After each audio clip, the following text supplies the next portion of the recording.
ពីតូចចង់នៅទីក្រុងតែដល់អាយុប៉ុណ្ណេះអត់ចង់តាណាទៅទេអាចរស់នៅជុំជាមួយម៉ែប៉ុណ្ណឹងមានក្តីសុខពេញមកនៅស្រុកស្រែចំសត្វដាំបន្លែបកាអត់ភ័យបារម្ភរឿងម្ហូបដូចបងខ្ញុំសល់ដីក្រោយផ្ទះបន្តិចក៏ដាក់ទាដាក់មាន់ប្រចាំថ្ងៃបានពោសាយធ្វើម្ហូបអត់បាក់ភ័យថាថ្ងៃណាដាច់លុយទៅអត់មានអីហូបទេទាស្រួលចាំមែនតាដល់ពេលពងរហូតថ្ងៃមួយរើសបានគ្រប់ពេលឆ្នាំនេះសប្បាយចិត្តដើមទៀបខ្ញុំមិនមែនផ្លែមួយដូចមុនទេផ្លែច្រើនមែនតែនឡើងស្អិចស្កះពេញដើមម៉ែអត់មើលរាល់ថ្ងៃថាមានទុំឬអត់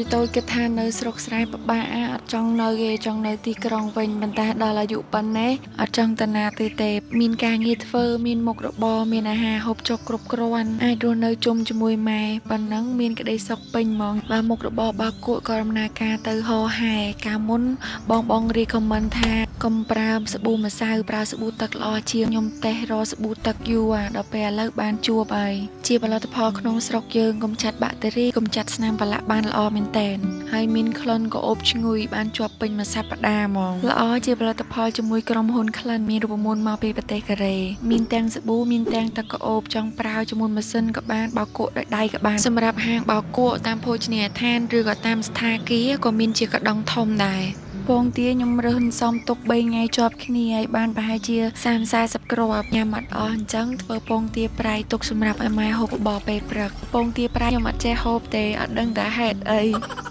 តែឃើញគេហូបជាមួយបបរឆ្ងាញ់ក៏ធ្វើទុកឲ្យម៉ែមុននឹងយកទៅត្រាំលាងឲ្យជ្រះដីជ្រះលាមកឲ្យអស់សិន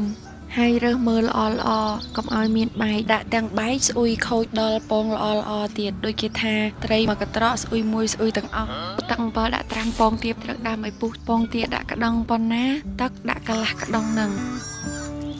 បរិមាណអំបិលយើងអាចស្មានបានជាមួយបាយបើដាក់បាយទៅមិនដែរមានន័យថាទឹកអំបិលយើងនឹងប្រៃល្មមហើយតែបើដាក់ទៅអត់ទាន់ដែរទេយើងថែមអំបិលរហូតដល់បាយយើងឡើងដែរទឹកអំបិលនេះត្រូវទុកឲ្យត្រជាក់សិនមិនមែនពុះហើយចាក់ជាមួយនឹងពងទាក្តៅទេណាឆ្អិនពងទាអស់ចំណែកពងទាក៏ត្រូវតែស្ងួតល្អដែរចាំដាក់ចូលគ្នាហើយយើងដាក់ត្រាំទុកតែម្ដងតែប៉ុណ្្នឹងមួយសប្តាហ៍ក្រោយយើងអាចញ៉ាំបានហើយ